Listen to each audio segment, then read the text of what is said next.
welcome to Serious Economics. Today we are going to start monopoly and price discrimination. We are covering microeconomics, block 5, market structure, topic 2, monopoly and price discrimination. So let's begin the class. First of all, we are going to understand what is monopoly. Okay? So किसी भी market को या किसी भी firm को monopoly कब कहते हैं? तो उसके 3 फीचर होने चाहिए जब हम उसको कंसिडर कर सकते हैं कि ये मोनोपोली मार्केट है। क्या-क्या फीचर होने चाहिए? कि उस मार्केट में सिंगल सेलर हो, ठीक है? सिंगल सेलर अगर किसी मार्केट में है, तो उसे हम कह सकते हैं कि ये मोनोपोली मार्केट है, ठीक है? पहला फीचर जो है, वो सिंगल सेलर का है। दूसरा फीचर क्या है?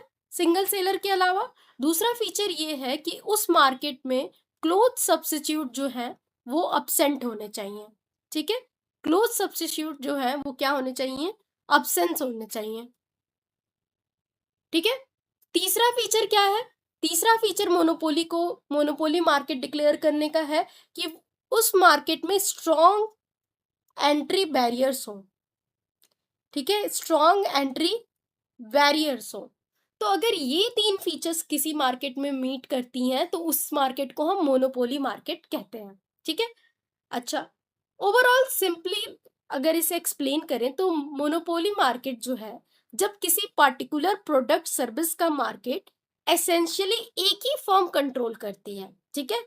जब किसी पर्टिकुलर प्रोडक्ट का मार्केट एसेंशियली एक ही फर्म कंट्रोल करती है और कंज्यूमर के पास उनके पास क्लोथ सब्स्टिट्यूट अवेलेबल नहीं होता है, तो फर्म के पास क्या चली जाती है? मार्केट पावर आ जाती है। और यहाँ सबसे इंपॉर्टेंट बात ये है, क्या? मार्केट पावर को ध्यान देना। मार्केट पावर जैसे ही फर्म के पास चली जाएगी, वो कंडीशन मोनोपोली की क्रिएट हो जाएगी, ठीक है? जहाँ की कॉन्ट्रडिक्टरी हम ये देखते हैं कि परफेक्ट कंपटीशन में जो फर्म होती है वो प्राइस टेकर होती है, लेकिन मोनोपोली में फर्म कैसी होती है? मोनोपोली में फर्म जो है प्राइस मेकर होती है। लेकिन इसका मतलब ये नहीं है कि मोनोपोलिस्ट जो है अपनी मनमानी करेंगे और कोई भी प्राइस जो है चार्ज कर सकते हैं, ठीक है? उनके पास मार्केट पावर आती है, पर मार्केट पावर आने का मतलब ये नहीं है कि वो कोई भी प्राइस जो है वो चार्ज करेंगे। एक एग्जाम्पल के थ्रू समझो, इंडियन रेलवेज जो है एक सिंप्लीफाइड मोनोपोली टाइप एग्जाम्पल है। कैसे? सपोज किसी पर्टिकुलर रूट पर सिर्फ एक रेलवे सर्विस अवेलेबल है। अगर पैसेंजर को दिल्ली से लेके XYZ सिटी जाना है, ठीक है?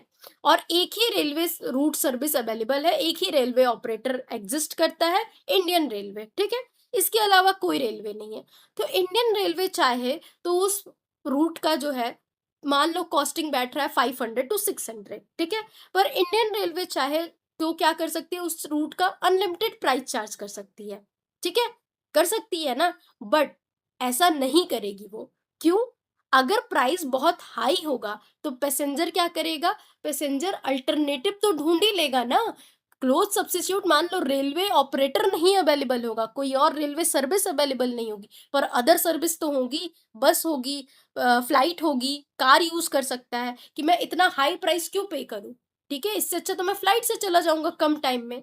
इसी वजह से मोनोपोली के पास मार्केट पावर तो आ जाती है, पर मोनोपोलिस्ट जो है वो क्या? वो अनलिमिटेड प्राइस जो है वो चार्ज नहीं कर सकता है, क्योंकि ऐसा करने से उसे ही नुकसान होगा, ठीक है? अच्छा, तो ये रहा मोनोपोली के बारे में बात। अब हम समझते हैं प्राइस डिस्क्रिमिनेशन क्या होता है। तो प्राइस डिस्क्रिमिनेशन का सिंपल मीनिंग इस तरह से समझो कि सेम प्रोडक्ट या सेम सर्विस को डिफरेंट कंज्यूमर को डिफरेंट प्राइस पर सेल करना, जब प्राइस डिफरेंस का मेन रीजन कॉस्ट डिफरेंस नहीं बल्कि कंज्यूमर्स की विलिंगनेस टू पे हो, तो कहते हैं हम इसको प्राइस डिस्क्रिमिनेशन। यानी प्रोडक्ट जो है वो सेम हो सकता है, बट कस्टमर के अकॉर्डिंग प्राइस जो है वो डिफरेंट है, ठीक है? प्रोडक्ट आपका सेम है। जैसे कि आप अपने डेली लाइफ में देखो कि अगर कोई BMW से आता है ठेले वाले के पास, तो वो ऐसे ही अपने फ्रूट्स की प्राइस जो है बढ़ा देता है, ठीक है? जहाँ वो सबको 80 रुपीज़ केजी बेचता है, वही BMW वाले को 100 रुपीज़ बेचेगा या 120 बेचेगा। अकॉर्डिंग उसके स्टेटस को देख के प्राइस सेल करेगा, ठीक है?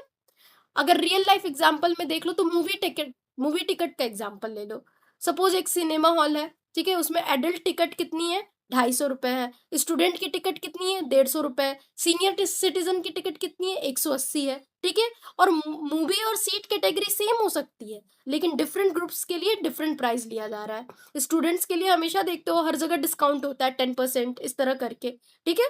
तो यही बता रहा है प्राइस डिस्क्रिमिनेशन मतलब सेम सर्विस के लिए अलग अलग प्राइस चार्ज करना। ठीक। अब समझते हैं कि क्या कहता है मोनोपोलिस्ट का कोर डेफिनेशन। देखेंगे मोनोपोलिस्ट की कोर डेफिनेशन क्या है। तो a monopolist is the sole seller. Monopolist कौन है? मोनोपोलिस्ट एक सोल सेलर है of a product with no close substitute. ठीक है। मोनोपोलिस्ट कौन है? एक सोल सेलर है of a product with no close substitute and faces the entire downward sloping market demand curve. ठीक है। तो ये हो गई हमारी कोर मोनोपोली की डिफिनेशन, जिसमें हम बता रहे हैं कि मोनोपोलिस्ट एक सोल सेलर है, प्रोडक्ट का जिसके पास कोई क्लोथ सब्स्टिट्यूट नहीं है, और क्या फेस करता है? डाउनवर्ड स्लोपिंग मार्केट डिमांड कर फेस करता है। ठीक है। ओके। नेक्स्ट अगर हम बात करेंगे, नेक्स्ट हम मोनोपोली की डेफिनेशन के बाद जो बात करेंगे वो हम देखेंगे मोनोपोली में डिमांड कर्व कैसी होती है। ठीक है। तो अब बात किसकी होगी? डिमांड कर्व की। ठीक है। डिमांड कर्व किसकी? मोनोपोली की डिमांड कर्व।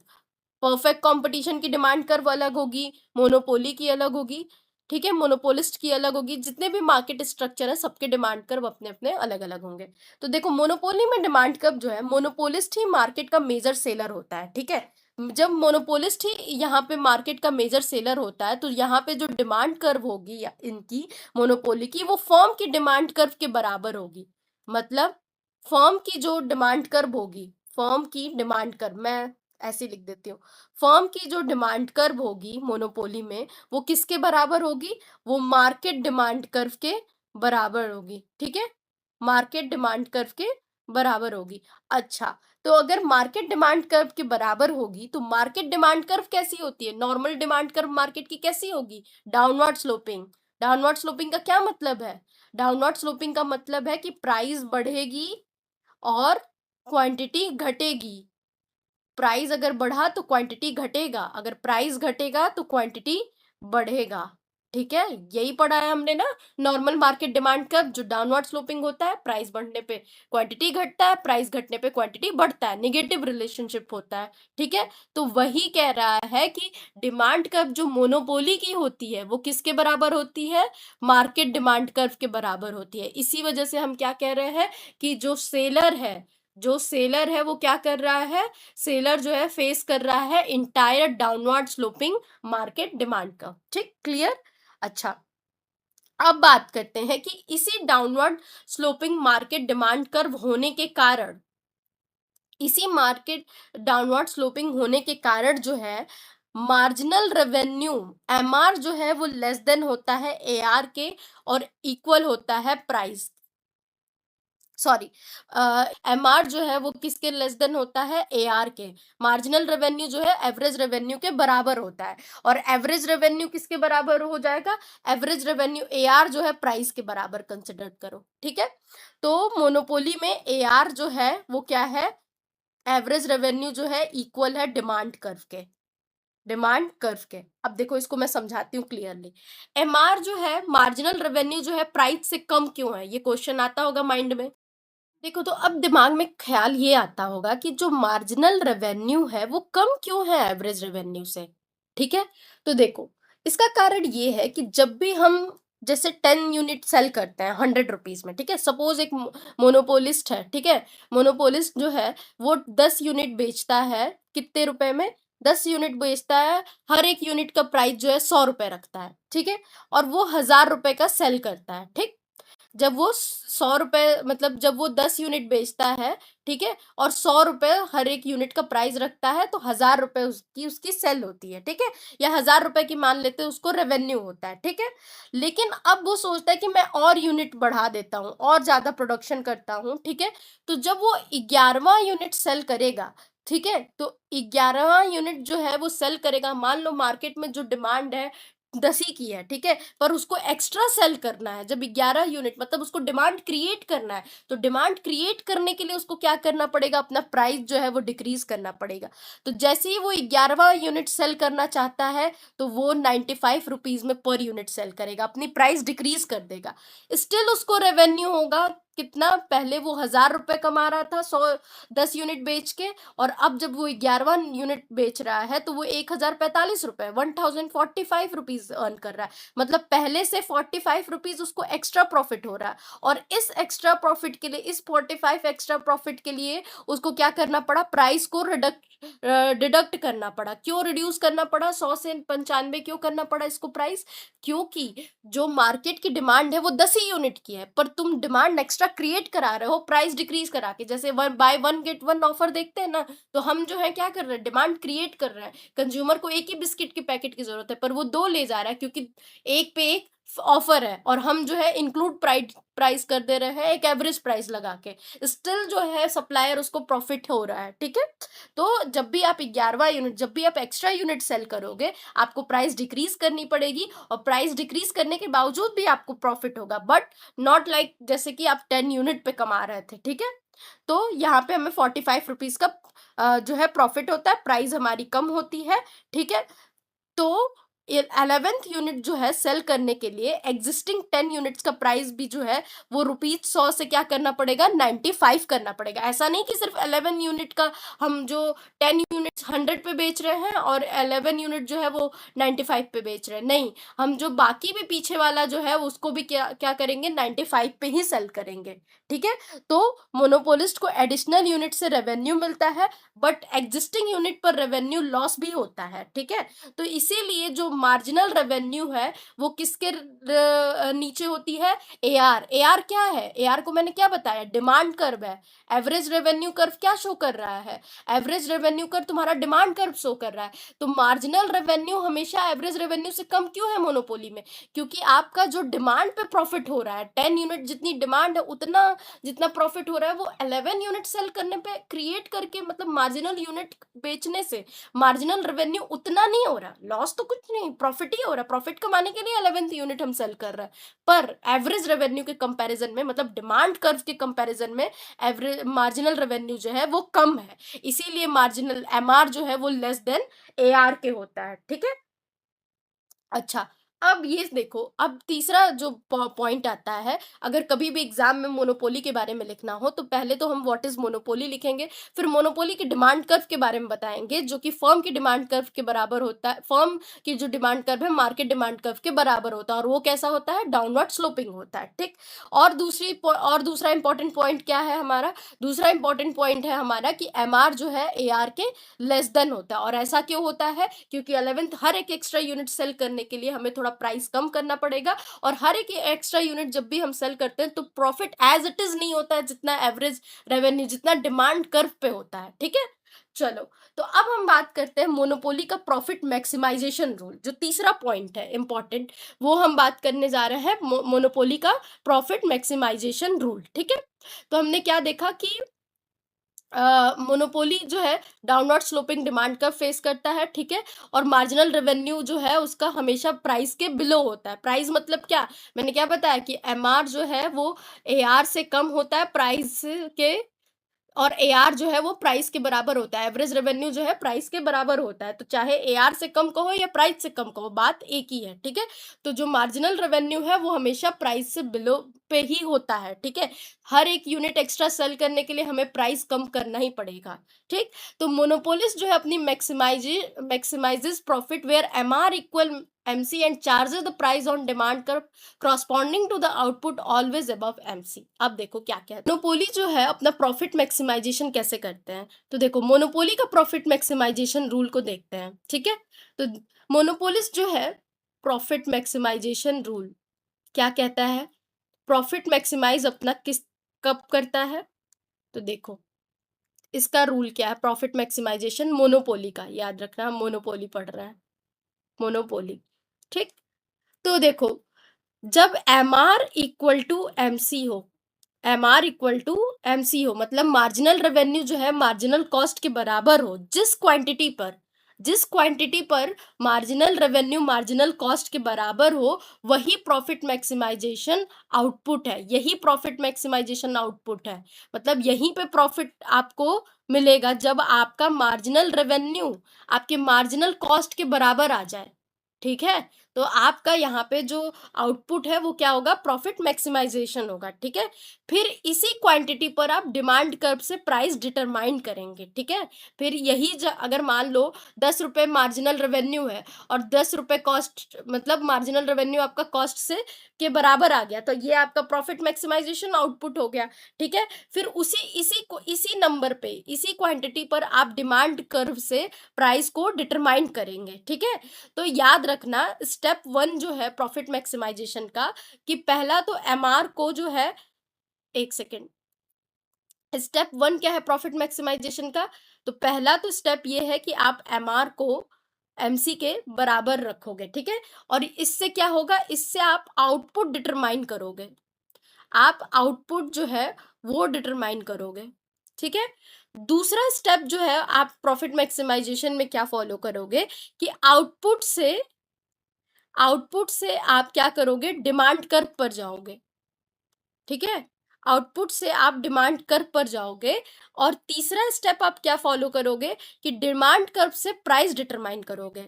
तीसरा स्टेप में आप क्या करोगे, डिमांड कर्व से प्राइस डिटरमाइन करोगे। अब ये कैसे होगा, एक एग्जाम्पल से समझते हैं। ठीक है, अभी ये कंफ्यूजिंग लग रहा होगा। ठीक है, डिमांड कर्व पर क्या करोगे, डिमांड कर्व से प्राइस डिटरमाइन करोगे। ठीक है, और यही एक मोनोपोली का गोल्डन रूल है, ये 3 स्टेप प्रॉफिट मैक्सिमाइजेशन का। ठीक है, देखो इमेजिन करो कि एक सिटी में एक कंपनी किसी स्पेशलाइज्ड मेडिसिन का पेटेंट वर्जन प्रोड्यूस करती है। ठीक है, कोई भी मान लो कोविड-19 वैक्सीन का जो है कि स्पेशलाइज्ड मेडिसिन है कोविड-19 वैक्सीन, तो उसका जो है पेटेंटेड वर्जन जो है एक सिटी में एक कंपनी प्रोड्यूस कर रही है। ठीक है, पेटेंट की वजह से कंपटीटर्स जो है इमिडिएटली सेम मेडिसिन तो प्रोड्यूस नहीं कर सकते हैं। ठीक है, कंपनी के पास मार्केट पावर आ गई इसकी वजह से, क्योंकि सेम मेडिसिन और कोई नहीं प्रोड्यूस कर सकता है, पेटेंट है उनके पास। ठीक, फिलहाल फॉर टाइमिंग 20 ईयर 30 ईयर जितने दिन का पेटेंट है उनके पास। ठीक है, तो मान लो कि मार्जिनल कॉस्ट जो है क्या कहते हैं, मार्जिनल कॉस्ट लग रहा है उस मेडिसिन को प्रोड्यूस करने का 20 रुपीज। ठीक है, और मार्जिनल रेवेन्यू क्या हो रहा है, ₹20 से एट 10,000 यूनिट। मान लो 10,000 यूनिट जो है ₹20 से जो है हम प्रोड्यूस कर रहे हैं। ठीक है, मतलब कि अगर आप 20 रुपए लगा रहे हो, मार्जिनल कॉस्ट आप 20 रुपए लगा रहे हो। ठीक है, और मार्जिनल रेवेन्यू आप अपना काउंट कर रहे हो, मान लो कि मार्जिनल रेवेन्यू आप रख रहे हो कि 20 रुपए से 10,000 यूनिट हमें प्रोड्यूस करना है। ठीक है, 10,000 यूनिट प्रोड्यूस करना है, पर आप फिर इसको चेक करोगे डिमांड कर पे जाके कि भाई मैंने 20 रुपए लगा के मेरा मार्जिनल कॉस्ट लग रहा है, क्या मुझे जो कंज्यूमर है वो 50 रुपए पर यूनिट पे करने को रेडी है। ये कहाँ से आपको पता चलेगा, आपको पता चलेगा डिमांड कर्व से पता चलेगा। ठीक है, तो देयरफॉर हम ये कह सकते हैं कि प्राइस अगर 50 रुपए है और मार्जिनल कॉस्ट 20 रुपए है, तो फर्म को पर यूनिट इकोनॉमिक मार्जिन मिल रहा है। कितना इकोनॉमिक मार्जिन मिल रहा है, अगर वो 50 रुपए पे कंज्यूमर लेने को तैयार है, फर्म की कॉस्ट लगी 20 रुपए, तो फर्म को 30 रुपए पर इकोनॉमिक मार्जिन मिल रहा है। ठीक है, इसी मार्केट पावर की वजह से मोनोपोली जनरली जो है वो क्या होता है, जिसमें प्राइस जो है ज्यादा होती है मार्जिनल कॉस्ट से। ठीक है, आपकी मार्जिनल कॉस्ट से भी ज्यादा, एवरेज कॉस्ट तो आपकी लागत हो गई, मार्जिनल कॉस्ट मतलब आप कितना वसूल सकते हो। ठीक है, कितना मतलब आप अपनी कॉस्ट निकाल सकते हो, उससे भी ज्यादा अगर आपको प्राइस पे करने को कंज्यूमर रेडी है, मतलब उस प्रोडक्ट की इतनी डिमांड है, तो इसी सिचुएशन को जो है, अगर मार्केट पावर आप ही सिंगल एक सेलर हो जहाँ पे अभी सब्स्टिट्यूट अवेलेबल नहीं है, तो मार्केट पावर आप पे आ जाती है, तो इस केस में जो होता है प्राइस जो है वो मार्जिनल कॉस्ट के अबव रहती है मोनोपोली में। ठीक है, समझ आया बात, कि क्या मैंने कहा कि प्रॉफिट मैक्सिमाइजेशन का रूल मोनोपोली का ये है कि पहले आउटपुट डिटरमाइन करता है, मार्जिनल रेवेन्यू को और मार्जिनल कॉस्ट को दोनों को बराबर रख के। ठीक है, कि मेरा मार्जिनल कॉस्ट निकल जाएगा और मेरा मार्जिनल रेवेन्यू कितना निकल रहा है। फिर उसके बाद वो डिमांड कर्व देखता है कि भाई मैं इतना तो निकाल रहा हूँ, पर इससे अधिक की क्या डिमांड है क्या? मान लो कोविड-19 में ऑक्सीजन सिलेंडर की इतनी एसेंशियल डिमांड है क्या कि मैं मतलब इतना तो रख रहा हूँ, इतने में तो मेरा प्रॉफिट निकल जा रहा है, पर इससे ज़्यादा भी लोग पे करने को तैयार हैं क्या? तो दूसरा स्टेप मोनोपोली ये फॉलो करता है। तीसरा वो क्या करता है कि डिमांड कर्व से क्या करता है, प्राइस को डिटरमाइन कर लेता है, ठीक है? यहाँ पे आउटपुट रखता है और डिमांड कर्व देखता है और देखता है कि भाई लोग ज़्यादा पे करने को तैयार है। जैसे ही डिमांड कर्व को देखता है लोग ज़्यादा पे करने को तैयार हैं, तो वो अपना उस हिसाब से प्राइस रख देता है। वो सोचता है 20 रुपए में क्यों बेचूँ, अब तो मैं 50 रुपए में इसको बेचूंगा, ठीक है? तो these are the golden rule for monopoly maximisation profit, ठीक है? अच्छा, अब हम बात करते हैं मोनोपोली का सबसे इंपॉर्टेंट सोर्स जो कि है एंट्री बैरियर के बारे में, ठीक है? तो देखते हैं एंट्री बैरियर के बारे में मोनोपोली का सबसे इंपॉर्टेंट सोर्स जो है, जो कि है एंट्री बैरियर्स, ठीक है? एंट्री बैरियर के बारे में पढ़ेंगे। हमने बोला था ना 3-4 फीचर है मोनोपोली के जो कि हमें डिटेल में देखने होंगे, ठीक है? जो उसके डेफिनेशन में भी आता है। तो एंट्री बैरियर्स के बारे में बात करें कि सोचो कि अगर मोनोपोली प्रॉफिटेबल भी है, तो भी न्यू फर्म मार्केट में एंटर करके कंपटीशन क्यों नहीं करते हैं? आंसर है क्योंकि बैरियर है एंट्री में, एंट्री बैरियर है, न्यू फर्म्स के एंट्री में बैरियर है। और कैसे-कैसे बैरियर है? तो पहला तो लीगल बैरियर है, ठीक है? मोनोपोली अगर मार्केट है, तो उसमें जो है लीगल बैरियर है। दूसरा नेचुरल मोनोपोली है, नेचुरल मोनोपोली है। इस वजह से जो है क्या कहते हैं जो न्यू फर्म है प्रॉफिटेबल होने के बावजूद भी एंटर नहीं कर पाते हैं, ठीक है? तो नेचुरल मोनोपोली है। तीसरा कौन-सा बैरियर है? तीसरा जो है समझो कि control over essential resources monopoly द्वारा, ये एक तरह का बैरियर है। कंट्रोल ओवर एसेंशियल रिसोर्सेज, ठीक है? अच्छा, अगर आप सोचोगे इस तरह से, जिस तरह से मैं पढ़ा रही हूँ, आप आराम से डिस्क्रिप्टिव आंसर भी लिख सकते हो और आप आराम से अपनी क्या कहते हैं एमसीक्यू सॉल्व कर सकते हो। जब भी आपको एलिमिनेट आ जाएगा, एलिमिनेट करने के लिए कि कौन सा एंट्री बैरियर नहीं है मोनोपोली का, ठीक है? इन ऑप्शंस के अलावा नहीं है कोई। हाई इकोनॉमीज ऑफ स्केल, यह कौन-सा है? कुछ भी पूछ सकता है। तो आपको अब एग्ज़ाम के लिए हमेशा डिटेल में ही पढ़ना पड़ेगा, ऊपर-ऊपर पढ़ के कुछ होगा नहीं, ठीक है? तो देखो एंट्री बैरियर में हमने देख लिया legal barrier, natural monopoly, control over essential resources and high economies of scale है, ठीक है? तो देखो मोनोपोली में लीगल बैरियर्स जो है, गवर्नमेंट किसी फर्म को एक्सक्लूसिव राइट दे सकती है। एग्ज़ाम्पल मान लो पेटेंट दे सकती है, लाइसेंसेस दे सकती है, कॉपीराइट दे सकती है, ठीक है? पेटेंट का एग्ज़ाम्पल मान लो कि कोई फार्मास्यूटिकल कंपनी है, उसको नया दवाई बनाना है, तो उसके लिए उसको पेटेंट मिल गया और अदर सेम ड्रग जो है या अदर सेम दवाई जो है लीगली कॉपी नहीं किया जा सकता है जितने दिन उसको फार्मास्यूटिकल जिस फार्मास्यूटिकल कंपनी को गवर्नमेंट ने दिया है पेटेंट राइट, उस उतने दिन तक कोई और सेम दवा नहीं बना सकता है, ठीक है? तो इस तरह के लीगल बैरियर को हम कहते हैं कि जिसमें पेटेंट दे दिया गया, लाइसेंस दे के, कॉपीराइट दे के बैरियर क्रिएट कर दिया गया कि इस मार्केट में जो है इस प्रोडक्ट के लिए और कोई अब तक नहीं आएगा, ठीक? चलो दूसरा नेचुरल मोनोपोली क्या होती है? तो नेचुरल मोनोपोली में कभी प्रोडक्शन का कॉस्ट स्ट्रक्चर ऐसा होता है कि एक लार्ज फर्म मार्केट को मल्टीपल स्मॉल फर्म से चीपर सर्व कर सकती है। मतलब क्या नेचुरल मोनोपोली में कि मतलब मान लो कि फॉर एग्जांपल इलेक्ट्रिसिटी डिस्ट्रीब्यूशन का ले लो या वाटर पाइपलाइंस का ले लो, ठीक है? तो जो भी छोटे-छोटे फर्म होंगे ना, उनकी कॉस्टिंग हमेशा महँगी ही पड़ेगी, कंपेयर टू एक बहुत बड़े फर्म का जो कि मतलब इमेजिन कर लो कि एक सिटी में 5 कंपनीज़ हैं, ठीक है? हर कंपनी को separate pipeline, separate wire, separate infrastructure बनाना पड़ेगा और इससे क्या होगा कि कॉस्ट बहुत हाई हो जाएगा और अगर एक ही कंपनी, एक लार्ज नेटवर्क कंपनी हो, वही मेंटेन करे सब कुछ, तो उसका जो रॉ मटेरियल का क्या कह सकते हैं एकोमोडेशन होगा या जो उसका प्रोसेस होगा वो क्या होगा, वो चीपर हो जाएगा। जब भी वो होल में काम करेगा, बड़े में काम करेगा, तो उसका पर यूनिट कॉस्ट जो है वो डिडक्ट होगा, ठीक है?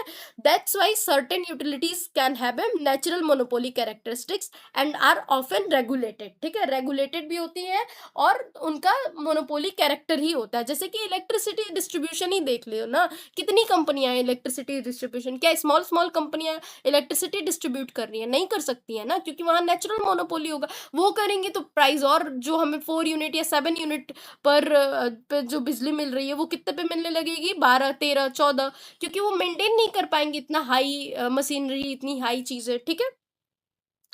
अब आते हैं control over essential resources. Suppose एक फर्म के पास किसी एसेंशियल रॉ मटेरियल का यूनिक एक्सेस है, देन कंपटीटर्स के लिए एंट्री जो है वो डिफिकल्ट हो जाती है। ठीक है, अगर फर्म के पास एसेंशियल रॉ मटेरियल का यूनिक एक्सेस है, मतलब जैसे कि कोई फार्मास्यूटिकल इंडस्ट्री है, उसका एपीआई चाहिए होता है मेडिसिन बनाने के लिए, और वो चाइना से आ रहा है, तो मान लो उसका कंट्रोल वही से है कि एक ही कंपनी को एक्सेस मिला है। ठीक है, या किसी इनोवेशन पे उसी का कंट्रोल है। ठीक है, तो कंट्रोल ओवर एसेंशियल रिसोर्सेज होगा तो मोनोपोली की सिचुएशन आएगी ही आएगी।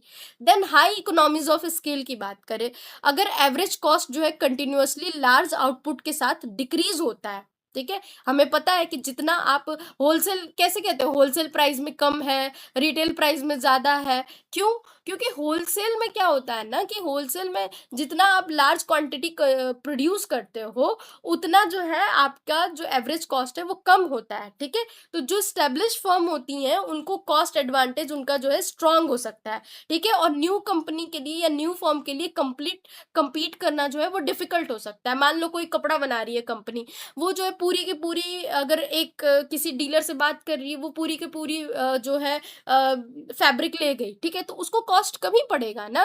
वही अगर छोटा कोई स्मॉल वो है फॉर्म है, तो उसको क्या करना पड़ेगा, उसको जो है छोटा छोटा, जब भी फैब्रिक्स लेगा, एक एक दो दो करके या तीन तीन करके अगर वो थान लेके जाता है, तो उसको जो है हमेशा क्या मिलेगा, कॉस्ट ज्यादा ही मिलेगा। ठीक है, मोनोपोली के ग्राफिकल रिप्रेजेंटेशन से पहले हम देख लेते हैं कि मोनोपोली, ठीक है, मोनोपोली वर्सेस परफेक्ट कंपटीशन में क्या डिफरेंस है।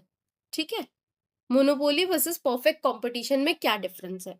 तो देखो, मोनोपोली जो होता है उसमें क्या होता है, सिंगल सेलर होते हैं। ठीक है, मोनोपोली के फीचर्स अभी हमने पढ़े कि इसमें सिंगल सेलर है। दूसरा क्या है मोनोपोली का फीचर, कि मोनोपोली में जो फर्म होती है वो होती है प्राइस मेकर। ठीक है, मोनोपोली में फर्म जो होती है वो होती है प्राइस मेकर। तीसरा जो मोनोपोली का फीचर है, कि मोनोपोली जो है वो क्लोज सब्स्टिट्यूट जो है लिमिटेड होता है इसमें। क्लोज सब्स्टिट्यूट्स जो हैं वो क्या होते हैं, लिमिटेड होते हैं इसमें। ठीक है, चौथा क्या इंपॉर्टेंट है इसमें पॉइंट, तो चौथा ये है कि फर्म डिमांड डाउनवर्ड स्लोपिंग। ठीक है, फर्म की जो डिमांड कर्व होती है वो कैसी होती है, मोनोपोली में डाउनवर्ड स्लोपिंग होती है। ठीक है, अभी हमने ये सारे क्रक्स डिस्कस किए हैं मोनोपोली के। ठीक है, तो ये जो है फर्म, यहाँ पे फर्म की डिमांड जो है वो डाउनवर्ड स्लोपिंग होती है। पांचवा क्या है, पांचवा ये है कि मोनोपोली में जो होता है प्राइस जो होता है वो ग्रेटर देन मार्जिनल रेवेन्यू के होता है, एमआर से ज्यादा होता है। एंड जनरली जो है क्या होता है, प्राइस जनरली जो है प्राइस जो है मार्जिनल कॉस्ट से भी ज्यादा होता है। ठीक है, उसके बाद सिक्स्थ जो है इंपॉर्टेंट पॉइंट मोनोपोली में, तो इसमें एंट्री बैरियर्स होते हैं। ठीक है, एंट्री बैरियर्स होते हैं। एंड सेवेंथ पॉइंट जो मोनोपोली का है वो ये है कि इकोनॉमिक प्रॉफिट जो होता है मोनोपोली में परसिस्ट करता है। हमने डिस्कस किया था ना कि हम 20 रुपए में मार्जिनल कॉस्ट है हमारा, बट जो कंज्यूमर है उस चीज के लिए 50 रुपीज पे करना चाहता है, तो मोनोपोली जो है वो चार्ज करता है 50 रुपीज, और 30 रुपीज उसका क्या निकल जाता है, इकोनॉमिक प्रॉफिट। इकोनॉमिक प्रॉफिट जो है कैन परसिस्ट इन मोनोपोली। ठीक है, कैन परसिस्ट इन मोनोपोली। ठीक है, अच्छा, अब देखो परफेक्ट कंपटीशन में यही क्या डिफरेंस है। परफेक्ट कंपटीशन देखो, परफेक्ट कंपटीशन देखो मेनी सेलर होते हैं इसमें, जहां पे मोनोपोली में सिंगल सेलर होता है। परफेक्ट कंपटीशन जो है मेनी सेलर्स होते हैं। क्यों? क्योंकि परफेक्ट कंपटीशन एक इमेजिनरी मार्केट है, और यहाँ पे जो फर्म होता है प्राइस मेकर नहीं होता है, प्राइस टेकर होता है। तीसरा परफेक्ट कंपटीशन में से मोनोपोली में क्या डिफरेंस है, तो यहाँ पे क्लोज सब्स्टिट्यूट अवेलेबल होता है। देखते जाना, मैंने सामने लिख रखा है मोनोपोली का, कि इसमें मोनोपोली में क्लोज सब्स्टिट्यूट लिमिटेड होता है, और यहाँ पे क्या होता है, अवेलेबल है क्लोज सब्स्टिट्यूट। ठीक है, इसीलिए तो फर्म प्राइस टेकर है, नहीं तो खुद ही मेकर नहीं बन जाता। ओके, तीसरा हो गया। चौथा पॉइंट जो है, जहां मोनोपोली में डिमांड डाउनवर्ड स्लोपिंग थी, वहीं परफेक्ट कंपटीशन में डिमांड कर्व कैसी होगी, हॉरिजेंटल, हॉरिजेंटल थी। ठीक है, हॉरिजेंटल होगी। ऐसे होता है ना परफेक्ट कंपटीशन का। उसके बाद फिफ्थ जो है क्या है, फिफ्थ यहाँ पे जो प्राइस है परफेक्ट कंपटीशन में marginal revenue and marginal cost के बराबर होता है, ठीक है। एंड सिक्स्थ पॉइंट जो है वो क्या है कि एंट्री बैरियर जो है इजी होता है, यहाँ पे एंट्री जो है वो इजी होता है, बैरियर कम होता है। वही सेवेंथ पॉइंट जो है, जहां मोनोपोली इकोनॉमिक प्रॉफिट लेता है वहीं पे जो परफेक्ट कंपटीशन में है लॉन्ग रन इकोनॉमिक प्रॉफिट जो है वो जीरो होता है। यहाँ पे कैन इकोनॉमिक प्रॉफिट जो है परसिस्ट कर सकता है, पर परफेक्ट कंपटीशन में लॉन्ग रन इकोनॉमिक प्रॉफिट भी जीरो होता है। ऐसा नहीं कि शॉर्ट रन की बात हो रही है, लॉन्ग रन में जो है इकोनॉमिक प्रॉफिट जो है वो टेंड्स टू जीरो, ठीक है। तो याद रखना ये जो है बेसिक 7-8 डिफरेंस है मोनोपोली एंड परफेक्ट कंपटीशन में, ठीक है। अब हम बढ़ते हैं मोनोपोली के ग्राफिकल रिप्रेजेंटेशन की तरफ, ठीक है। मैं एक बार रिफ्रेश करती हूँ उसको, आप बैक करके अगर किसी को नोट डाउन करना होगा कर लेगा। अगर राइटिंग नहीं समझ आ रही होगी तो मैं वो चीज़ बोल भी रही होंगी, ठीक है, क्योंकि पेनटैब जो है वो इस तरह से मैंने इस्टेब्लिश नहीं किया है, ठीक है। आने वाले वीडियोस में मैं और ट्राई करूंगी अपने स्किल्स पे काम करने का कि पेनटैब की फॉन्ट कैसे सेट कर दी जाए, चाहे मैं कोई ऐसा ऐप यूज करूंगी जिससे क्लियरली समझ आए कि मैं क्या लिख रही हूँ, ठीक है, क्योंकि ये मुझसे एक आध दो लोगों ने कहा है, so I will work on it. अच्छा, अब देखते हैं हम लोग ग्राफ ड्रॉ करते हैं, ठीक है। तो अगर मैं ग्राफ ड्रॉ करूं मोनोपोली का, तो बेसिक मोनोपोली का ग्राफ किस तरह का होता है पहले इसे ध्यान से देख लो। ये मैंने ड्रॉ किया अपना वाई एक्सिस और ये मैंने ड्रॉ किया एक्स एक्सिस, ठीक है। तो देखो ये एक्स एक्सिस पे क्या रहेगा, क्वांटिटी रहेगा, ठीक है। क्वांटिटी को क्यू से रिप्रेजेंट कर देते हैं हम, ठीक है, ये रहा। एंड वाई एक्सिस पे क्या रहेगा, हमारा प्राइस रहेगा, ठीक है। प्राइस को हम पी ले लेते हैं, ठीक, ओके। अब इसके बाद हम ड्रॉ करेंगे अपना ए R curve, A R curve, just a minute, A R curve, ठीक है। ये रहा ए आर कर्व, जिसे हम डिमांड कर्व भी कह सकते हैं, ठीक। इसके बाद आता है एम आर कर्व, ये रहा हमारा एम आर कर्व, ठीक है। उसके बाद हम ड्रॉ करेंगे average cost and marginal cost का स्लोप, ठीक है। तो रुको, ये रहा हमारा मार्जिनल कॉस्ट जो दोनों को कट करते हुए जाता है, ठीक है। ये है हमारा मार्जिनल कॉस्ट का स्लोप। उसके बाद आता है हमारा एवरेज कॉस्ट का स्लोप, ठीक है। तो एवरेज कॉस्ट जो है वो किसको कट करेगी, एवरेज कॉस्ट जो है हमारी कट करेगी मार्जिनल कॉस्ट को, ठीक है। हाँ, ठीक है, ये रहा, ये यू शेप्ड बनेगा, तो थोड़ा सा अच्छे से देख लेना, ठीक है। ये रहा हमारा एवरेज कॉस्ट का स्लोप, ठीक। अब इस ग्राफ को ध्यान से समझते हैं पहले, ठीक है। देखो इस ग्राफ को समझने के लिए एक रियल लाइफ एग्जांपल लेते हैं, ठीक है। फिर ये ग्राफ जो है हमें क्लियरली अच्छे से समझ आ जाएगा। तो इमेजिन करो कि आपके शहर में एक कंपनी है, ठीक है, और वो कंपनी जो है ड्रिंकिंग वाटर सप्लाई करती है, और उस कंपनी का मान लेते हैं कि नाम है सीरियस इकोनॉमिक्स, ठीक है। तो सीरियस इकोनॉमिक्स जो है वो क्या करते हैं, सीरियस इकोनॉमिक्स जो है ड्रिंकिंग वाटर सप्लाई करती है, ठीक है। अब देखो एक ही कंपनी है आपके शहर में जो ड्रिंकिंग वाटर सप्लाई करती है, तो अब अगर मार्केट में सिर्फ वही कंपनी है तो क्या कंज्यूमर के पास कोई अल्टरनेटिव है।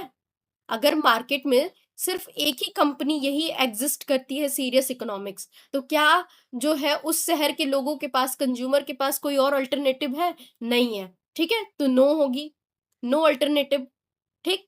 तो देखो इसी सिचुएशन को, इसी सिचुएशन को हम ब्रॉडली मोनोपोली की सिचुएशन कहते हैं, जहां सिंगल सेलर है, लिमिटेड सब्स्टिट्यूट है and significant control over price है, ठीक है। तो ऐसी सिचुएशन को हम कहते हैं मोनोपोली, और सीरियस इकोनॉमिक्स एक क्या हो गई, मोनोपोली हो गई, ठीक, मोनोपोली कंपनी हो गई। अब मैं इस मोनोपोली कंपनी के डिमांड ग्राफ जो है वो ड्रॉ करने जा रही हूँ। तो मैंने ड्रॉ किया सबसे पहले कि इस मोनोपोली कंपनी का जो डिमांड कर्व है, वो ए आर जो है वो क्या है, डाउनवर्ड स्लोपिंग है, ठीक है। तो मेरे दिमाग में कोई भी, जब मैं downward sloping as a economist draw करती हूँ इस मोनोपोली की कंपनी की, तो कोई भी जो नॉन इकोनॉमिक्स बंदा है वो पूछेगा ना कि भाई तुमने क्यों एआर कर्व जो है, या जो कह सकते हो डिमांड कर्व जो है मोनोपोली की, डाउनवर्ड स्लोपिंग क्यों रखी है? डाउनवर्ड स्लोपिंग का क्या रीजन है? तो इसका रीजन ये है कि अगर ये कंपनी वाटर का प्राइस 10 रुपए, मान लो ड्रिंकिंग वाटर सप्लाई कर रही है, बॉटल वाला जो बिस्लेरी किनले ऐसे आता है ना, तो अगर मान लो सीरियस इकोनॉमिक्स जो है वो अपना बॉटल सेल कर रही है ड्रिंकिंग वाटर, 10 रुपए का बॉटल का, ठीक है, प्राइस है, ठीक, और उससे बढ़ाकर मैं क्या कर देती हूँ, 20 रुपए कर देती है ये कंपनी, ठीक है। तो अगर ये कंपनी वाटर का प्राइस 10 रुपए से बढ़ाकर 20 रुपए कर दे, तो जनरली क्या होगा, जनरली ये होगा कि डिमांड जो है वो डिक्रीज हो जाएगी। डिमांड क्या होगी, डिक्रीज हो जाएगी। हमने पढ़ा है ना basic concept law of demand, जैसे ही प्राइस इंक्रीज डिमांड कम, ठीक है। तो जैसे ही इस कंपनी ने 10 रुपए से 20 रुपए किया, हमने डिमांड जो है घटा दी, ठीक है। तो इसीलिए मोनोपोलिस्ट के सामने डिमांड कर्व जो है वो डाउनवर्ड स्लोपिंग होती है, और मोनोपोली जो है डिमांड कर्व क्या कहता है, एआर कर्व के बराबर होता है, ठीक है। समझ आया बात कि क्यों डाउनवर्ड स्लोपिंग मैंने ड्रॉ किया? क्योंकि मोनोपोली की आदत है, वो प्राइस हाइयर ही चार्ज करेगा, मतलब बढ़ाएगा ही बढ़ाएगा, ठीक है। तो जैसे ही वो प्राइस बढ़ाएगा, जैसे कि एक कॉम्पिटिटिव मार्केट है, कॉम्पिटिटिव मार्केट किसे कह सकते हैं, मोनोपोलिस्टिक मार्केट कह सकते हैं, ठीक है, जहां नंबर ऑफ सेलर्स भी ज्यादा है, बायर्स भी ज्यादा है। लेकिन मोनोपोली में जब सिंगल सेलर है, उसका जब भी मैं स्लोप ड्रॉ ड्रॉ करूंगी, डाउनवर्ड ही ड्रॉ करूंगी। क्यों डाउनवर्ड ड्रॉ करूंगी? क्योंकि उसकी आदत है कि वो जो क्या करेगा ना, 10 रुपए की चीज जो है, जब अकेला राजा होगा तो वो क्या करेगा, ये जो कंपनी है वो 10 रुपए की चीज 20 रुपए में ही बेचेगा, ठीक है। और जैसे ये 20 रुपए में प्राइस बढ़ाएगा, ठीक है, वैसे ही जो इसकी डिमांड है वो कम की जाएगी। अगर नेसेसिटी है तब तो मान लो खरीदा भी जाएगा, still people will try to curtail their demand, ठीक है, रोकेंगे खरीदने से पहले जो भी मोनोपोली चीजें होती हैं, ठीक है। तो ये रीजन क्लियर हो गया। क्योंकि हमेशा जो मोनोपोली में है प्राइस हायर होता है, दैट्स वाई प्राइस हायर के कारण जो है डिमांड डिक्रीज हो जाती है, और डिमांड डिक्रीज के कारण जो है निगेटिव स्लोप बनता है, जिसे हम डाउनवर्ड स्लोपिंग से दिखाते हैं। अब ये क्लियर हो गया। अब तुम सोचोगे कि ये जो दूसरा एमआर है, आपने एआर का तो क्लियर कर दिया, एज ए इकोनॉमिस्ट आपको तो सब पता है कि आपने एआर बना दिया, एमआर बना दिया। अब मेरे को बता दो कि ये जो मार्जिनल रेवेन्यू वाला जो स्लोप है, इसको आपने क्यों ऐसे रखा है, इसको क्यों आपने एआर से कम रखा है, ठीक है। इसको भी आप उसी के बराबर ड्रॉ करते जब डाउनवर्ड स्लोपिंग ही ड्रॉ कर रहे थे। तो इसका कारण अब मैं उसको समझाऊंगी कि क्यों एमआर जो है वो बिलो है एआर के, ठीक है, क्यों एमआर जो है वो बिलो है एआर के। तो देखो, इमेजिन करो कि ये कंपनी एक बॉटल 20 रुपए में सेल कर रही है, और अगर कंपनी को एडिशनल बॉटल सेल करना है, तो हो सकता है उसको प्राइस जो है वो रिड्यूस करना पड़े।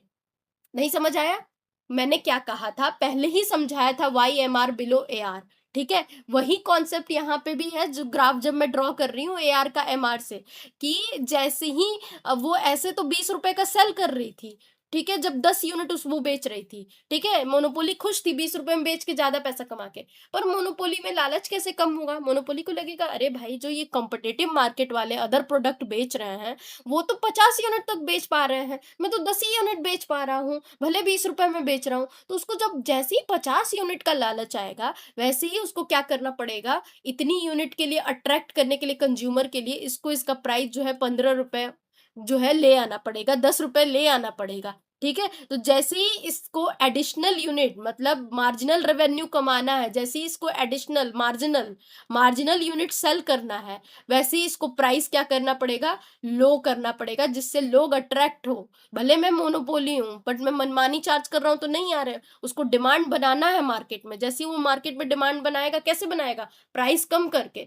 तो वैसे ही प्राइस जैसे ही कम करेगा, वैसे ही क्या हो जाएगा, जो है इसकी एडिशनल यूनिट सेल होने लगेगी। इसी वजह से मैंने एमआर को जो है एवरेज रेवेन्यू से कम ड्रॉ किया है, ठीक है, क्योंकि एमआर जो है प्राइस क्या करता है, मार्जिनल रेवेन्यू एमआर के लिए क्या करना पड़ता है, प्राइस को डिक्रीज करना पड़ता है, जिससे कि एडिशनल डिमांड जो है वो क्रिएट हो और एडिशनल यूनिट जो है वो सेल हो। क्लियर हो गया? तो एडिशनल यूनिट सेल करने से जो एक्स्ट्रा रेवेन्यू मिलता है, दैट इज एमआर। एमआर क्या है? एडिशनल यूनिट सेल करने से जो एक्स्ट्रा यूनिट रेवेन्यू मिलता है वो है एमआर। और बिकॉज प्राइस रिडक्शन का इफेक्ट एग्जिस्टिंग यूनिट पर भी पड़ता है, तो एमआर जो है वो एआर से बिलो होता है। ऐसा तो है नहीं ना कि 10 यूनिट के बाद वाले जितने हैं उनको 15 रुपए में बेचेगा। भाई ये वो पूरा ही बॉटल जहां भी सप्लाई हो रहा है, 100 यूनिट जाए, 50 यूनिट जाए, वो कितने में जाएगा? 15 रुपए में जाएगा। ठीक है, तो इसी वजह से जो एडिशनल यूनिट सेल करने से जो एक्स्ट्रा रेवेन्यू मिलता है वो एमआर होता है, और एमआर जो है एआर से कम एआर जो है एमआर जो है एआर से कम इसीलिए ड्रॉ किया जाता है। ठीक है, और इसीलिए ये बिलो होता है। अच्छा, अब ये तो हो गया क्लियर। अब हम बात करेंगे नेक्स्ट कॉन्सेप्ट की, जो इस ग्राफ में आपको दिख रहा होगा कि MR equal to MC, MR equal to MC के बारे में। अब ये कैसे एमआर इक्वल टू एमसी कहाँ दिख रहा है हमें? अभी मैं आपको अभी अभी आपको हाईलाइट करती हूँ। दूसरा कलर लेती हूँ और शो करती हूँ। ये देखो, ये जो पॉइंट है ये क्या है? यहाँ एमआर है, दिख रहा है, और ये जो स्लोप जा रही है वो किसकी है? एमसी की। ये क्या है? MR equal to MC. और हमने क्या थ्योरी में पढ़ा था? एमआर इक्वल टू एमसी क्या है? मोनोपोली की प्रॉफिट मैक्सिमाइजेशन है। ठीक है, ये क्वांटिटी क्या है? इस क्वांटिटी पे हमारी मोनोपोली, एम देखना, क्यूएम मतलब मोनोपोली की क्वांटिटी, मोनोपोली की क्वांटिटी। ठीक है, तो अब देखो ये क्या मैं कह रही हूँ कि जो मोनोपोली की क्वांटिटी है, मैंने क्या बताया था? एमआर इक्वल टू एमसी पे उसका प्रॉफिट मैक्सिमाइज होगा। तो जहां पे उसका प्रॉफिट मैक्सिमाइज होगा वहीं पे वो प्रोड्यूस करेगा ना, उतना ही क्वांटिटी प्रोड्यूस करेगा। तो ये पॉइंट जो है ये शो कर रहा है एमआर इक्वल टू एमसी। ठीक है, अगर सपोज करो आप खुद ही मोनोपोलिस्ट हो, आपको डिसाइड करना है कि कितना प्रोड्यूस करना है, तो क्या आप अनलिमिटेड प्रोडक्शन करोगे? ऑब्वियसली नहीं। आप तब तक प्रोडक्शन इंक्रीज करोगे जब तक एडिशनल यूनिट प्रोड्यूस करने से जो एडिशनल रेवेन्यू आपको मिल रहा है वो एडिशनल कॉस्ट को भी कवर कर रहा है। ठीक है, मतलब सब कुछ आपका कवर हो रहा है। बेसिक बात ये है, तब तक ही आप प्रोडक्शन करोगे। ऐसा थोड़ी है कि इतना प्रोडक्शन कर लोगे कि आपको नुकसान होने लगे। ठीक है, तो ये पॉइंट वही है जहां पे सब कुछ आपका कवर हो रहा है, एमआर इक्वल टू एमसी, जहां एडिशनल रेवेन्यू, एडिशनल कॉस्ट, और यहीं पर यही प्रॉफिट मैक्सिमाइजिंग आउटपुट है। ठीक है, तो ये हमें देता है क्वांटिटी मोनोपोली की। ठीक है, तो अब कंपनी को यहाँ पे क्यूएम जो है मोनोपोली की क्वांटिटी है। तो जो मैं सीरियस इकोनॉमिक्स जो कंपनी है, ये पानी वाली, ठीक है, इस कंपनी को पता चल गया कि भाई यहाँ पे जो है मेरा प्रॉफिट मैक्सिमाइज है, तो अब मैं यहीं पे क्वांटिटी प्रोड्यूस करूंगा। लेकिन अब इस कंपनी को ये तो पता चल गया कि भाई मैं क्यूएम तक प्रोड्यूस करूंगा। ठीक है, क्यूएम मान लेते हैं 20 यूनिट है। ठीक है, तो मैं 20 यूनिट तक प्रोड्यूस करूंगा, तो मेरा प्रॉफिट मैक्सिमाइज हो रहा है। ठीक है, मेरा एडिशनल कॉस्ट सब कुछ मैक्सिमाइज हो रहा है। पर अब कंपनी को क्वांटिटी तो क्लियर हुआ, लेकिन कितने प्राइस पे बेचूंगा ये कहाँ क्लियर हुआ? ये तो अभी ग्राफ ने बताया ही नहीं कि प्राइस क्या चार्ज करूंगा। क्वांटिटी तो मैंने डिसाइड कर लिया, पर मैं प्राइस कैसे चार्ज करूंगा? तो प्राइस डिटर्मिनेशन जो है थर्ड स्टेप है इस ग्राफ का। तो प्राइस डिटर्मिनेशन हम करेंगे कैसे? तो प्राइस हम एमआर कर्व से नहीं लेंगे। प्राइस हम कहाँ पे लेंगे? प्राइस हम लेंगे डिमांड कर्व से, मतलब एआर कर्व से प्राइस पता करेंगे। ठीक है, एमआर जो है हमें क्वांटिटी पता करके दिया, एआर हमें क्या देगा? एआर हमें प्राइस पता करने के लिए। भाई एआर भी तो कहेगा कि मैं अकेले क्या करूं, मेरे को बस खाली फोकट ड्रॉ कर दिया है क्या, मेरा भी तो कोई काम दो। तो एमआर ने क्वांटिटी पता किया, एआर कहा अब मैं प्राइस पता करके बताऊंगा, सबसे इंपॉर्टेंट चीज। ठीक है, तो चलो देखते हैं प्राइस कैसे पता करता है एआर। तो देखो, सपोज करो कि जो, तो ध्यान से देखो, अब प्राइस पता करने के लिए हम क्या करेंगे कि क्वांटिटी तो हमने पता कर लिया कि मोनोपोली की क्वांटिटी, ये पोजीशन जो है यहाँ पे उसको प्रॉफिट बहुत तगड़ा हो रहा है, मतलब यहाँ पे उसका एमआर इक्वल टू एमसी बराबर हो रहा है, इससे आगे वो जा रहा है तो उसको लॉस हो रहा है। ठीक है, इसको मैं सपोज कर लेती हूँ 50-20 कुछ भी मान लेते हैं। ठीक है, 50 मान लेते हैं क्योंकि हम प्राइस 20 लेने वाले हैं। ठीक है, तो चलो 50 यूनिट मान लेती हूँ कि उसको प्रोड्यूस करने पे उसका सब कुछ सही है। ठीक, चलो, तो अब ये ले जाता है कि भाई मैं देखता हूँ कि मेरा प्राइस कितना आ रहा है। तो प्राइस कहाँ से पता चलेगा? मैंने बताया एआर कर्व से, एआर बताएगा हमें। तो एआर जो है आता है और मिल जाता है क्वांटिटी से। ठीक है, तो जैसे ही मिलता है क्वांटिटी से, तो यहाँ पे हमें क्या पता चल जाता है? प्राइस। प्राइस किसकी? मोनोपोली की। क्यों मोनोपोली की? क्योंकि मोनोपोली की इस क्वांटिटी पे मोनोपोली प्राइस ही पता करोगे ना, ठीक है। मोनोपोली की क्वांटिटी पे मोनोपोली की प्राइस पता करोगे, तो इसको हम लिख देते हैं पीएम। पीएम मतलब प्राइस मोनोपोली, ठीक है, प्राइस मोनोपोली। तो ये मान लेते हैं कि 20 रुपीज पे बॉटल सेल कर रहा है, बात किया था हमने, ठीक है। तो उसको पता चल गया कि उसको 50 यूनिट बेचना है, 20 रुपए पे वो बेचेगा, ये मेरा मोनोपोली है, ठीक है, मोनोपोली प्राइस है, जिससे मुझे अच्छा खासा फायदा होगा, ठीक है, और मेरा प्रॉफिट मैक्सिमाइज रहेगा। ओके, अच्छा, तो हमने monopoly price and monopoly quantity पढ़ लिया है, ठीक है। अब हम competitive price and competitive quantity देखते हैं, ठीक है। सॉरी, मेरा लैपटॉप अभी शट डाउन हो गया था, तो थोड़ा सा ग्राफ में वेरिएशन दिखेगा, बट वी विल कंटिन्यू, ठीक है। चलो, तो price, competitive price and competitive quantity हम देखेंगे। तो देखो, अगर यहीं पे जो मोनोपोली है 20 रुपए में बेच रहा है 50 क्वांटिटी, वहीं पे अगर कॉम्पिटिटिव फर्म होती तो कॉम्पिटिटिव फर्म यहाँ सेल करती, इस प्राइस पे सेल करती। ये प्राइस क्या है, ये प्राइस ₹10 का है, ठीक है। कॉम्पिटिटिव फर्म पीसी से रिप्रेजेंट करेंगे कॉम्पिटिटिव फर्म, ठीक है। तो 10 रुपए जो है वो 10 रुपए में बेचते। उनका कॉम्पिटेट अगर मेनी सेलर्स होते, मेनी बायर्स होते, तो कंपटीशन हाई होता, तो वो 10 रुपए में बेचते, जो कि मोनोपोली 20 रुपए में बेच रहा है पर बॉटल, ठीक है। आइडली तो उसे 10 रुपए में ही बेचना चाहिए, लेकिन उसके पास पूरा मार्केट पावर है, तो वो कितने में बेचेगा, 20 रुपए में बेचेगा, ठीक है। तो जब कॉम्पिटेटिव फर्म 10 रुपए में बेच रही है, ठीक है, और उसकी क्वांटिटी कहाँ आएगी, यहाँ पे उसकी क्वांटिटी आएगी, ठीक है। तो क्वांटिटी कितनी आ गई, मान लेते हैं ये 70 यूनिट, या 100, सीधे सीधे 100 ले लेते हैं। तो ये कॉम्पिटिटिव फर्म की क्या है, क्वांटिटी है।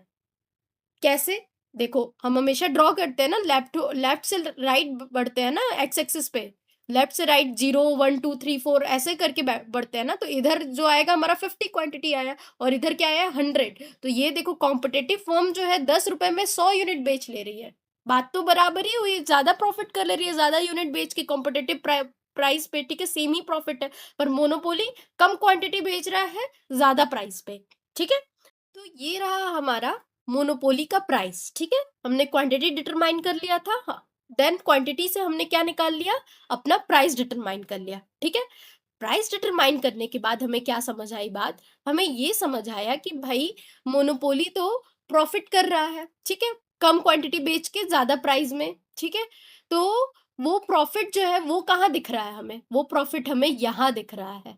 ये जो रेक्टेंगल एरिया है, ये ऑरेंज कलर से जो मैं कर रही हूँ, ये क्या दिखा रहा है, ये मोनोपोली का सुपर नॉर्मल प्रॉफिट दिखा रहा है।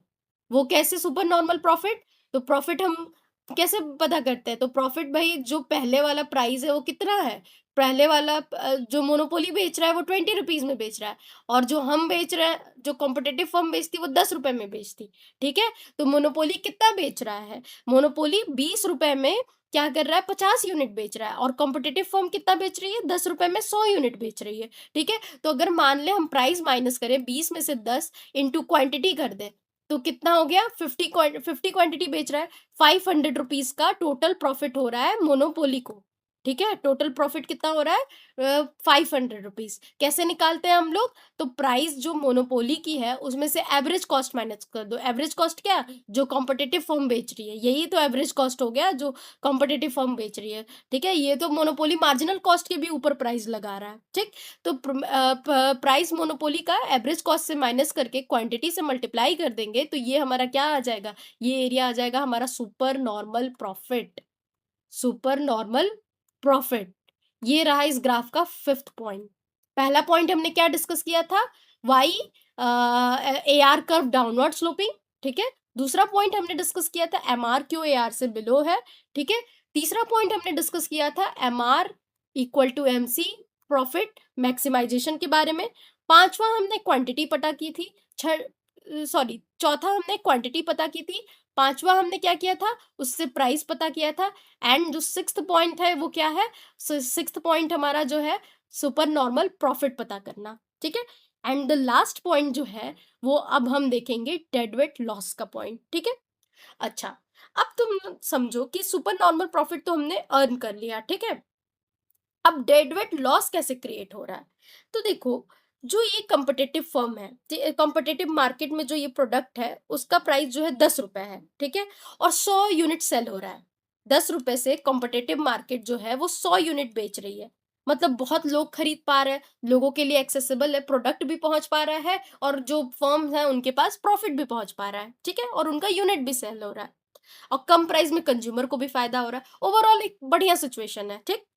लेकिन मोनोपोली के केस में क्या हो रहा है कि ये 10 रुपए में नहीं बेच के 20 रुपए में बेच रहे हैं। और कितना बेच रहे हैं? 50 यूनिट बेच रहे हैं सिर्फ। और 50 यूनिट बेच रहे हैं और बाकी का 50 यूनिट, मतलब प्रोडक्शन तो आप 100 यूनिट का कर सकते हो ना, ठीक है, प्रोडक्शन आप 100 यूनिट का कर सकते हो और आप कर रहे हो 50, और 50 करके 20 रुपए में बेच रहे हो, ठीक है। तो जो बाकी 100 में से 50 माइनस करोगे तो 50 यूनिट जो है, क्या उनका उसका काम नहीं था सोसाइटी को? क्या वो सोसाइटी में और लोगों को नहीं मिलता जो प्राइस ज्यादा होने की वजह से अवॉइड कर रहे थे खरीदना? ठीक है, तो वो क्या हो गया, 100 में से जो 50 माइनस करोगे, 100 में से 50 माइनस करोगे तो क्या बचा, 50। ठीक है, तो ये जो 50 यूनिट है, ये जो नहीं बिक पाया, मान लो 100 यूनिट प्रोडक्शन भी हुआ होगा लेकिन मोनोपोली 100 यूनिट प्रोडक्शन किया होगा लेकिन 50 यूनिट में ही उसका निकल गया होगा, 20 रुपए से बेच दिया, ठीक है। बाकी 50 यूनिट वो उसको अगर बिकता तो और प्रॉफिट होता, लेकिन वो बिकेगा ही कैसे, क्योंकि मोनोपोली तो मनमानी चार्ज लगा दिया है। मनमानी क्या, मतलब कॉम्पिटिटिव फर्म के बजाय बहुत ज्यादा चार्ज लगा दिया है, हायर चार्ज पर डिमांड घट गई है। तो डिमांड घट गई है तो उसकी 50 यूनिट क्या हो गई, अनसोल्ड हो गई। उसको अनसोल्ड रहना मंजूर था पर कम प्राइस पे बेचना मंजूर नहीं था। तो ये जो 50 यूनिट है जो नहीं बिका, क्या ये सोसाइटी के लिए यूजफुल नहीं था? क्या ये सोसाइटी को कोई वैल्यू नहीं देता था? ये वैल्यू थी इसकी, बट ट्रांजेक्शन जो है वो हुई ही नहीं इस 50 यूनिट की। और ये ट्रांजेक्शन जो है कॉम्पिटिटिव मार्केट में हो सकती थी, बट मोनोपोली के higher price and lower output की वजह से नहीं हुई। और ये जो नहीं होने का कारण क्या हुआ, पोटेंशियल सरप्लस सोसाइटी ने लूज कर दिया, ठीक है। ये पोटेंशियल जो 50 यूनिट का है सोसाइटी ने लूज कर दिया और इससे क्या क्या क्रिएट हुआ, इससे क्रिएट हुआ हमारा डेडवेट लॉस। तो देखो डेडवेट लॉस लॉस कहाँ पे शो होगा, तो ब्लू पेन में लेती हूँ, ठीक है, और डेडवेट लॉस शो करके दिखाती हूँ। ये जो है डेडवेट लॉस है, ये प्राइस जो मोनोपोली का है, ठीक है, और जो कॉस्ट है कॉम्पिटिटिव फर्म का। ये जो ट्रायंगुलर एरिया बनेगा, ये जो ट्रायंगुलर एरिया बनेगा इस ग्राफ में, ठीक है, ये जो ट्रायंगुलर एरिया ब्लू से कलर होगा, ये होगा हमारा डेडवेट लॉस की सिचुएशन, ठीक है। और समझ आ गया डेडवेट लॉस क्यों क्रिएट हो रहा है, due to monopoly higher prices, ठीक है। तो ये हो गया हमारा डेडवेट लॉस, जो कि 6th इंपॉर्टेंट पॉइंट है इस ग्राफ में, ठीक। अगर आप ये सिंपल बेसिक जो ग्राफ है मोनोपोली का समझ लोगे तो डेफिनेटली आपको short run and long run समझने में कोई टाइम नहीं लगेगा, आप आराम से उसको कर लोगे, ठीक है।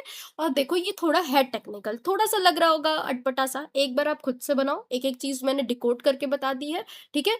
आप नेक्स्ट वीडियो तक, जब तक मैं short run long run and price discrimination में मोनोपोली कैसा बिहेव करता है, तब तक आप जो है इस ग्राफ को एक बार खुद ड्रॉ करो।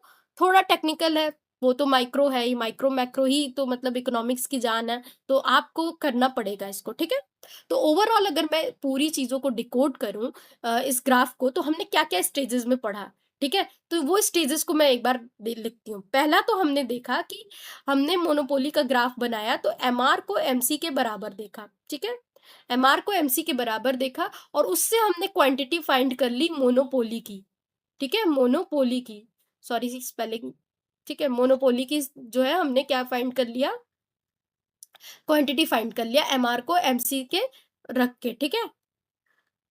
अब इसके बाद दूसरा स्टेप हमने क्या किया था, दूसरा स्टेप हमने क्वांटिटी जो है मोनोपोली की, ठीक है, उससे हमने क्या फाइंड कर लिया था, उससे हमने डिमांड कर्व, नहीं, क्वांटिटी मोनोपोली के बाद हमने क्या किया था, डिमांड कर्व पे चले गए थे, ठीक है। डिमांड कर्व से हमने क्या कर लिया था, प्राइस फाइंड कर ली थी मोनोपोली की, प्राइस फाइंड कर ली थी मोनोपोली की, ठीक है।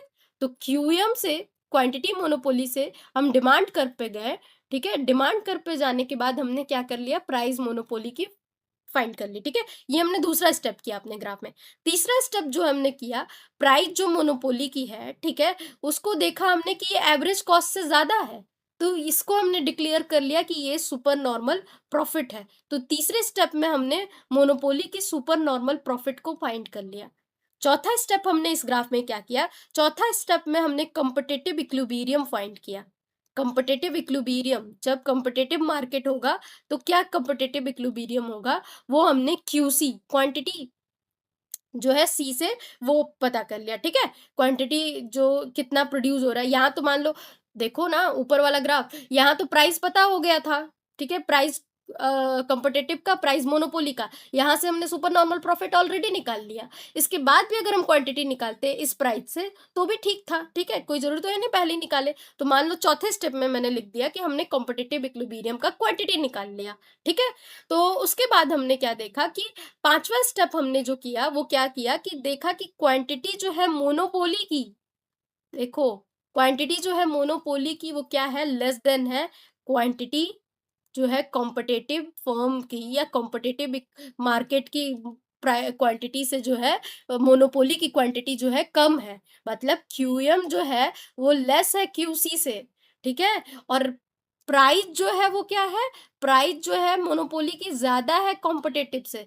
स्टिल जो क्वांटिटी है मोनोपोली की वो कम है क्वांटिटी कॉम्पिटिटिव मार्केट से, ठीक है? तो ये क्या पता चल जाता है, इससे हमें पता चल जाता है कि डेडवेट लॉस है। डेडवेट लॉस क्यों है? क्योंकि आउटपुट पे रिस्ट्रिक्शन है, प्राइस पे तो नहीं है, पर आउटपुट रिस्ट्रिक्शन है, ठीक है? आउटपुट रिस्ट्रिक्शन की वजह से जो है वो क्या है, हमारा डेडवेट लॉस है। तो ओवरऑल हमने ये प्रॉपरली परफॉर्म किया अपने पूरे ग्राफ में, ठीक है? तो ये 6 स्टेप आपको हमेशा याद रखना चाहिए, ठीक है? मैंने ऑलरेडी बता दिया क्यू स्लोप डाउनवर्ड है और Q M R A R से लेस देन है, ठीक है? ये हो गया हमारा मोनोपोली का ओवरऑल ब्रीफ ओवरव्यू। इसके बाद हम इसके डिटेल में चलेंगे, short run and long run जो है वो पढ़ेंगे, ठीक है, मोनोपोली में।